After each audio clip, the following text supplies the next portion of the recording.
Queen Elizabeth II may have only just passed, but a change of power is already in effect.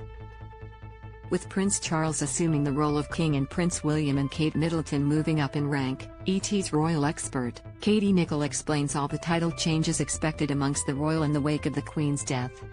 Within minutes of Buckingham Palace addressing the very sad news of the Queen's passing, we heard the first words from the new king and confirmation from Buckingham Palace that Charles will indeed be known as King Charles III, Nicholl said.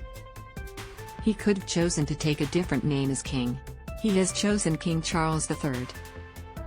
Camilla Parker Bowles, meanwhile, will go from Duchess of Cornwall to Queen Consort.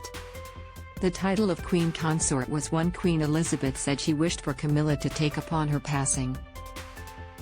What we do know about the titles is that King Charles has decided to be King Charles III, and we do know that we now have Queen Consort Camilla, she explained. Of course, the Queen used that anniversary of her accession for her 70th to make it known that it was her expressed wish for Camilla to become Queen Consort the moment the Queen's heart stopped beating. Charles became King Charles, Camilla became Queen Consort. William and Kate Middleton have already changed their titles on Instagram, going from the Duke and Duchess of Cambridge to the Duke and Duchess of Cornwall and Cambridge. They will next take on the title of Prince and Princess of Wales. It is more likely than not that Prince William, the Duke of Cambridge, will become the Prince of Wales, and Catherine, in turn, the Princess of Wales, Nicholl shared. They will also inherit a number of titles through Charles, who will relinquish the Prince of Wales title now that he is King Charles III. The Princess of Wales title was previously held by Princess Diana, and while many comparisons have been made between the late Princess and Kate, Nicholl said Kate has successfully created a new role for herself separate from Diana, despite having big shoes to fill. There have been inevitable comparisons between Catherine and the Princess of Wales ever since she got engaged to Prince William, she added.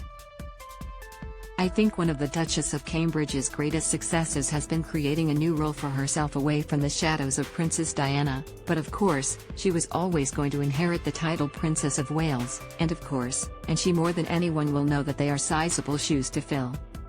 On Thursday, Buckingham Palace announced that Queen Elizabeth II, the United Kingdom's longest reigning monarch, had passed at the age of 96. The Queen died peacefully at Balmoral this afternoon, the palace's statement read. The King and the Queen Consort will remain at Balmoral this evening and will return to London tomorrow. Concern over Her Majesty's health began Thursday morning when Buckingham Palace announced, following further evaluation this morning, the Queen's doctors are concerned for Her Majesty's health and have recommended she remain under medical supervision.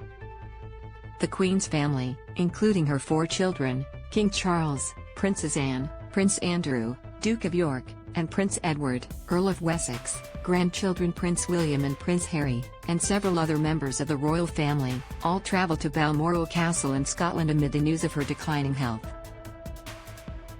Her Majesty is survived by her children, along with 8 grandchildren and 12 great-grandchildren. For updates on Queen Elizabeth's death, visit ET's ongoing coverage and see more below.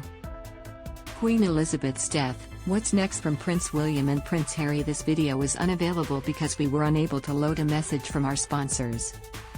If you are using ad blocking software, please disable it and reload the page.